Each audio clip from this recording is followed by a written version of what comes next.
आजकल तो ऑनलाइन ही land record निकल जाता है। जैसे कि फॉर एग्ज़ाम्पल ये मैं एमपी गवर्नमेंट की लैंड रिकॉर्ड की साइट पे आया हूँ और मेरे को जिस डिस्ट्रिक्ट में जाना है उस डिस्ट्रिक्ट में जाके मैं जिस ज़मीन में मेरे को देखना है उस ज़मीन का लैंड रिकॉर्ड निकालवा सकता हूँ। ठीक है, तो मेरे को इंदौर में जाना है तो मैं इंदौर पे क्लिक करता हूँ और मेरे को ये साइट जो है वो इंदौर में ले जाती है। ये मैंने यहाँ पे इंदौर में क्लिक कर दिया, ये साइट खुल जाती है और मैंने यहाँ डिटेल्स भर रखी है एक जगह की। यहाँ पे मेरे को डिस्ट्रिक्ट लिखना है, तहसील यानी कि ब्लॉक या तालुक, ज़िला इंदौर, तहसील मैंने सांवेर डाल दिया है, गांव कदवा डाल दिया है। फिर मैंने इसमें और फर्दर डिटेल्स डाल दी और मेरे को पता चल गया है कि ये जो खसरा नंबर है जो कि रिकॉर्ड्स में आ रहा है, ये इसके भूस्वामी यानी कि ओनर कौन है, उनके फादर कौन है और उनका एड्रेस क्या है। साथ ही साथ मेरे को उसकी फर्दर और डिटेल मिल जाती है इस फॉर्मेट में। अगर आपको यहाँ दिख रहा है तो यहाँ पे जो शरीफ पिता नूर मोहम्मद, जिनकी हमें पूरी डिटेल्स पता चल जाएगी और साथ ही साथ ये भी पता चल जाएगा कि कौन सा क्रॉप, फसल का नाम यानी कौन सा क्रॉप ग्रो कर रहे हैं और कितने एरिया में ग्रो कर रहे हैं। ये सारी की सारी चीज़ें हमें जो पता चल जाती है वो इस पोर्टल से पता चल जाती है। और ये पोर्टल की जो ये फिज़िकल कॉपी है ये तो आप इलेक्ट्रॉनिकली देख सकते हैं, फिज़िकल कॉपी जो है वो स्मॉल फ़ी दे के आप निकलवा सकते हैं। इससे आपके पास ज़मीन का प्रूफ हो जाता है। ठीक है, अब हम समझते हैं कि हमने जो ये डिस्कस किया है उसे फर्दर और डिस्कस करते हैं कि किस तरीके से कामकाज होता है भारत में।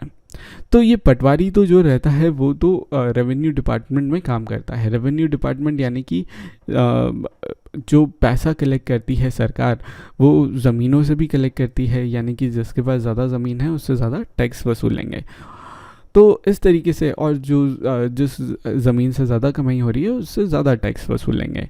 घर की ज़मीन है तो उससे भी टैक्स वसूलेंगे, उससे अलग रेट पे टैक्स वसूलेंगे। अगर दुकान की ज़मीन है यानी कि कमर्शियल प्रॉपर्टी है तो अलग टैक्स वसूलेंगे, और खेती की ज़मीन है तो अलग टैक्स वसूलेंगे। अब पटवारी को जो है उसके काम करने में सीनियर ऑफिसर की मदद मिलती है और साथ ही साथ वो देख रेख करते हैं कि पटवारी प्रॉपर काम कर रहा है कि नहीं कर रहा है। पटवारी को कितनी जगह का काम मिला जाता है, कुछ विलेजेस का ही काम दिया जाता है। अब आपको जैसे पता है कि सारी जो स्टेट्स रहती है उन्हें हम एडमिनिस्ट्रेशन पर्पस के लिए डिस्ट्रिक्ट में तोड़ देते हैं, और इन डिस्ट्रिक्ट्स को भी फर्दर और मैनेज करने के लिए, प्रॉपर व्यवस्था लाने के लिए इनको फर्दर सब डिवाइड कर देते हैं और उसे एरिया में तोड़ देते हैं ताकि प्रॉपर मैनेजमेंट हो पाए, प्रॉपर एडमिनिस्ट्रेशन हो पाए, प्रॉपर व्यवस्था हो पाए। और इन डिविजन्स को हम क्या बोलते हैं, हम तहसील बोलते हैं, या कुछ दूसरी जगह तालुका बोलते हैं, या फिर हम ब्लॉक भी बोल सकते हैं। सबसे ऊपर हम देख लिया जाए तो इंडिया है। इंडिया में को स्टेट्स में बांट दिया जाता है। ठीक है, और उन स्टेट्स को फर्दर डिस्ट्रिक्ट में बांट दिया जाता है। डिस्ट्रिक्ट को हिंदी में हम जिला भी बोलते हैं। और डिस्ट्रिक्ट में जो सबसे ज़्यादा मेन ऑफिसर, सबसे ऊपर वाले ऑफिसर रहते हैं, जो उनके नीचे अंडर वाले सारे ऑफिसर जो रहते हैं उनका कंट्रोल देखते हैं, उन्हें हम डिस्ट्रिक्ट कलेक्टर बोलते हैं।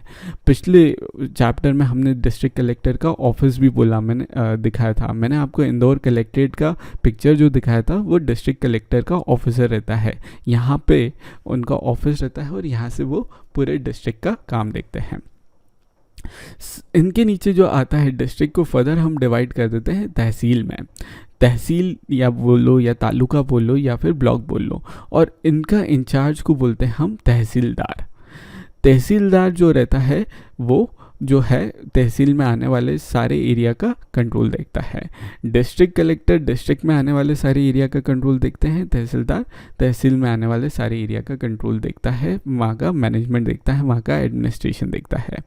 और कुछ गांव जो रहते हैं, कुछ रूरल एरियाज़ रहते हैं, उनका मैनेजमेंट जो देखता है वो पटवारी देखता है। पटवारी क्या काम करता है, पटवारी जो है वो रिकॉर्ड्स रखता है, ज़मीनों के रिकॉर्ड्स रखता है कि ज़मीन में कितनी ज़मीन किसके नाम पे है और कौन सी ज़मीन में कैसी खेती हो रही है, कौन सी इरिगेटेड है, कौन सी इरिगेटेड नहीं है, इस तरह की रिकॉर्ड्स रखता है वो।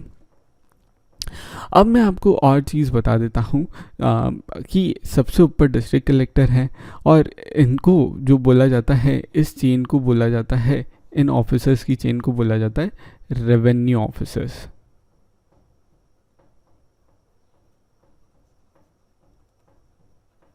ये रेवेन्यू ऑफिसर इसलिए बोला जाता है क्योंकि रेवेन्यू मतलब पैसे की कमाई, पैसे की कमाई, और सरकार को पैसे की कमाई करके ये ऑफिसर देते हैं ज़मीन पे टैक्स लगा के। सिर्फ कमाई ही नहीं करके देते हैं, बहुत दूसरा काम भी ये करते हैं, लेकिन इन्हें बेसिकली रेवेन्यू ऑफिसर बोला जाता है। तो इनके अंडर जो रेवेन्यू ऑफिसर हैं उनका नाम रहता है तहसीलदार। ये भी डिस्प्यूट को सुनते हैं, अगर कोई डिस्प्यूट हो जाता है तो डिस्प्यूट को यहाँ इनके ऑफिस में भी जाते हैं, और लोग यहाँ से भी डिस्प्यूट को पूरा मतलब सोल्यूशन निकलवाते हैं, उस डिस्प्यूट का रिजोल्यूशन करवाते हैं।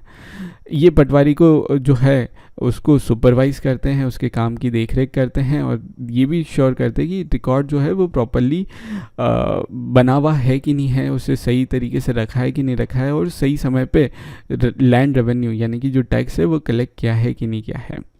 साथ ही साथ फार्मर्स को भी उनका जो रिकॉर्ड है, जो मैंने आपको दिखाया है, इस टाइप का रिकॉर्ड जो है वो फार्मर्स भी मांग सकते हैं। जो आपको दिख रहा है अभी इमेज में, वो फार्मर्स कहाँ पे से मांग सकते हैं, इन पटवारी से मांग सकते हैं या तहसीलदार के ऑफिस में जाके मांग सकते हैं, और उसके लिए वो छोटी सी फीस अदा करते हैं। साथ ही साथ एक चीज़ और होता है कि यहाँ पे कास्ट भी लिखी रहती है, तो कास्ट सर्टिफिकेट भी बनता है। कास्ट सर्टिफिकेट का कारण क्या रहता है, कास्ट सर्टिफिकेट ये रहता है कि जो सो कॉल्ड लोअर कास्ट में आते हैं, या जिन्हें शेड्यूल कास्ट भी बोला जाता है या दलित भी बोला जाता है, उनको कास्ट सर्टिफिकेट बना के देते हैं, और सरकार इनके लिए खास इंतज़ाम करते हैं, प्रोविज़न करते हैं, ताकि इनकी जो कास्ट है वो अपनी आवाज़ उठा पाए, इनको कोई ज़्यादा परेशान नहीं कर पाए, यहाँ के लोग भी अपनी ग्रो कर पाए, उनको भी ग्रोथ मिले, उनको भी विकास मिले, उनको भी